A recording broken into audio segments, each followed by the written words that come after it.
Hey guys, LevelCap here. Today we're going to be mastering this Scar H assault rifle and getting the mastery dog tag. Now last week you guys commented in the comment section letting me know which weapon you would like me to run with. By overwhelming majority it was the Scar H, and this week we'll be doing the same thing. So just leave a comment letting me know which weapon you'd like me to master next, and you can check the video description for a list of the available guns. Now how does one get a mastery dog tag? Well, you gotta get 500 kills with the gun. You can get a mastery tag for a primary weapon, a secondary weapon, rocket launchers.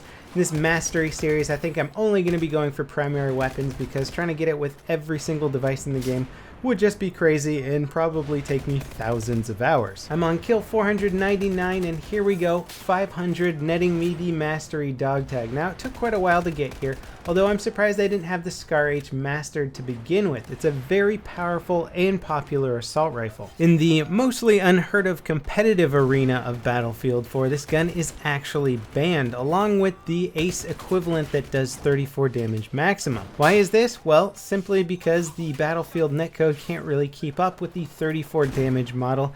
Basically, your opponents don't really realize that they're being shot until they're dead, so you don't have a lot of reaction time when getting shot with the Scar H, and it leads to a lot of accusations going on online because you think somebody's like aimbotting you so that you die instantly. Unfortunately, it really is netcode related. So the next time you're insta-killed by the Scar H, definitely hold on to your accusations, as it's not the player's fault, it's unfortunately just how this game plays. Now the Scar H is a fun gun to play with, and it certainly has its own niche. It's got that nice fast 1.9 second reload time, so you don't have to time your reloads too perfectly, and you can play in close quarters and take out a lot of opponents and usually get your next reload off before the other guy comes around the corner. So you can continue using your primary rather than having to rely on a very powerful secondary weapon. It has some powerful vertical recoil but virtually negligible side-to-side recoil, so you can be very accurate with this gun when tap firing at long range targets. In fact, some people like to run this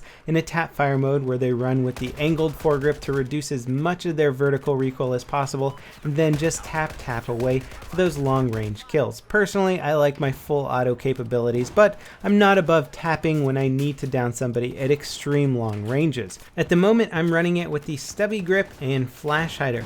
I run flash hider on a lot of guns. It is one of the later unlocks that you get, but you'd be surprised by just how effective it is at concealing your location. I run up on so many players just because I see their muzzle flash around a corner and I can get the drop on them, so I'm not going to give myself away any more than I actually need to.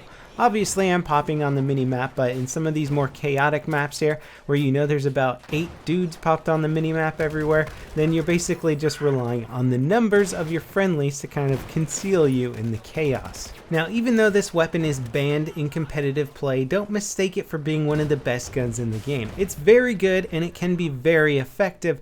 However, its rate of fire is not going to make it one of the higher damaging guns out there. It's got a very slow rate of fire of 620 rounds per minute, so it's going to be a little bit trickier to use if you don't have pinpoint accuracy. Make sure you're a marksman before you pick up this gun, otherwise you might be having a rough time. Now the tricky thing about this weapon is that it has a very slow muzzle velocity, so if you're trying to hit moving targets, you gotta get used to how much you have to lead them, especially at further ranges. It can be a little bit tricky. Medium range, no problem. Aim for the chest and the neck or the head, and you will drop your opponent extremely fast. But for those longer range targets while they're running side to side, it may require your full magazine or even more than a full magazine to try and drop them. The muzzle velocity is a pitiful 410 meters per second, so it's almost as slow as some of these suppressed weapons out there.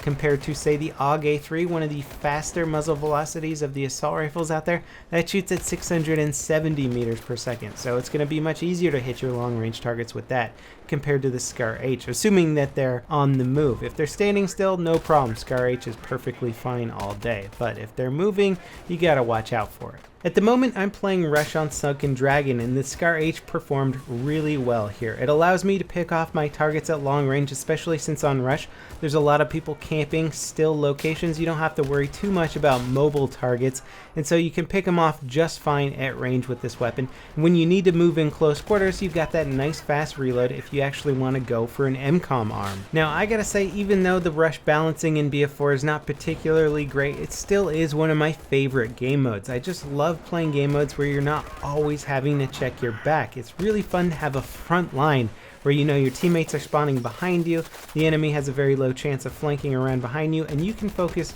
on tactics that are straight ahead. Figuring out which area of your assault needs backup, finding out where the enemy's defenses are weakest and strongest, and timing your attacks with your teammates. Now for the most part, Sunken Dragon is my least favorite map in the new DLC, but I do find it tolerable while playing Rush, and I think this was actually the first time I played it during Rush. I like that the actual Sea Dragon Hotel or restaurant is the last place you get to in this map, and it is one of the more challenging MCOMs to assault because the enemy has multiple floors of chaos and places to camp and take you out as you get in there. It was so challenging to actually break into the Sea Dragon that once we made it up to the front steps and around the perimeter, rather than pushing in immediately, we kind of guarded the perimeter and made it so that the defending team could not get out and reinforce their defensive setup and basically allow our teammates to get up there to the perimeter and reinforce us before we made any sort of serious push towards the MCOM. Because if you run in there, get some sort of crazy wild arm,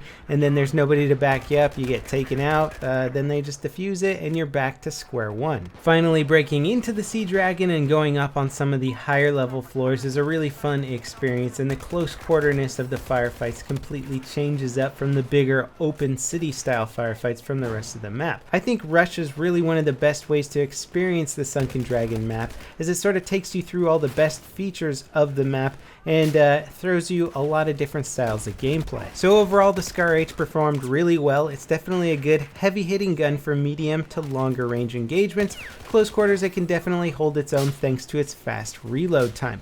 Practice with it, try and get good at the recoil before you decide if you want to use it or not.